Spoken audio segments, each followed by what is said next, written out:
Everybody, Sean Holsinger here from HolsingersFlyShop.com. Bringing you a dry fly this week. It's one of Tom Baltz's patterns. It's Tom's Iron X Caddis.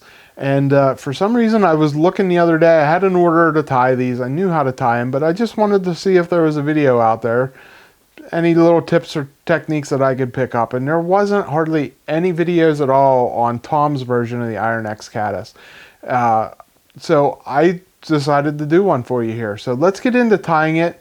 And then I'll tell you a little bit more about the fly at the end of the video. Here it is, a picture of the fly and then the material list to tie it.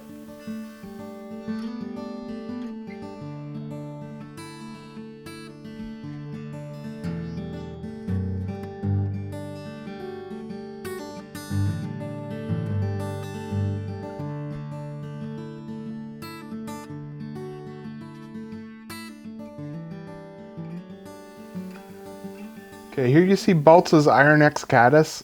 Really cool caddis pattern. I really like this one. Let's get into tying it. For a hook, I'm tying this one on a size 14 Holsinger's Fly Shop dry fly hook. Tie it 16s, 18s, 12s if you want to. If you want a big heavy floater, tie it in a 12.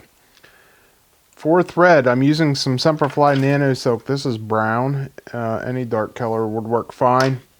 And we're just going to start that on there, wrap it back towards the bend of the hook. Now, in Tom's pattern, he calls for Zelon. If you have Zelon, that's great, use it. If not, use what you have. EP fibers work great. That's what I usually use. So any kind of tailing material like EP fibers, Zelon, Antron works great. In a cream color, cream or white, something in that white range. Little tag on the back there, trailing shuck kind of thing. Next, Tom calls for hare's ear in his pattern. I'm actually using some squirrel dub. Use whatever you have. Again here, so little of this shows through. I don't think it's a real big deal. He does like something with the guard hairs left in it, so it gets a little bit buggy. And that's why I chose some squirrel here. Just going to wrap that on there, keeping it thin, wrapping it back to the tail. And making sure I keep it thin here. And I'm going to go about 2/3 of the way up there, leaving about 1/3 of the way left. Now we're going to put on the underwing for this. For the underwing, I am going to use some EP fibers. This is the dun colored. And we're just going to tie that down on top. I'm going to pull these fibers back. Get it tied in place there where I want it. Don't want too many of them because this is going to be a little bit of a bulky fly, so I don't want it to be too big. And then trim that off. Trim it off right past the bend of the hook is where I want that. Right like that. Now, next thing we're going to put on is some deer hair. I'm just using some natural deer hair. This is Comparadun deer hair, but use whatever kind of natural deer hair you have. Put it in your hair stacker. Trim it, brush the butt sections out, put it in your hair stacker, get them all nice and even at the ends like that. And then we're going to set it right on top, and I want that to go just past those EP fibers.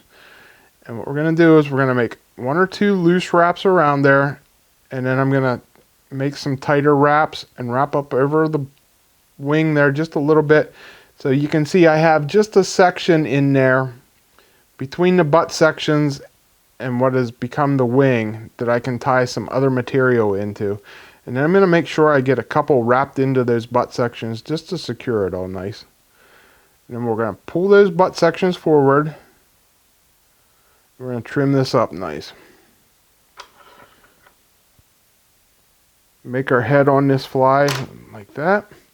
And then one of the reasons why I like this fly is because it has a sighter built into it.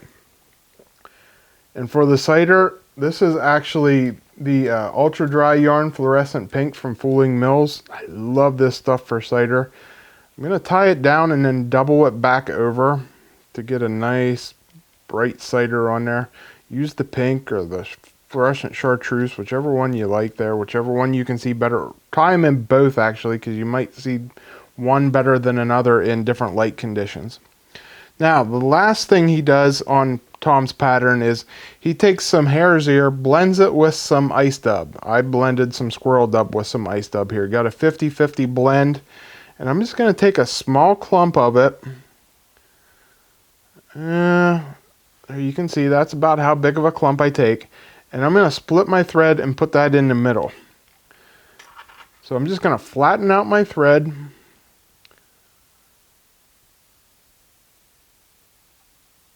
Rubbing it with my finger underneath it to flatten it out. And then I'm going to split it in half. And then put that dubbing in between the split thread. This is going to make a nice little dubbing loop there. You can see it's in the middle. Just take and spin my bobbin, let that spin around. And that'll make a nice tight brush, a very buggy brush, as you can see. And then we're just going to wrap that around in that gap there where we created between the wing and the head. I'm going to make it nice and buggy, and then we're going to come up behind the eye and tie it off.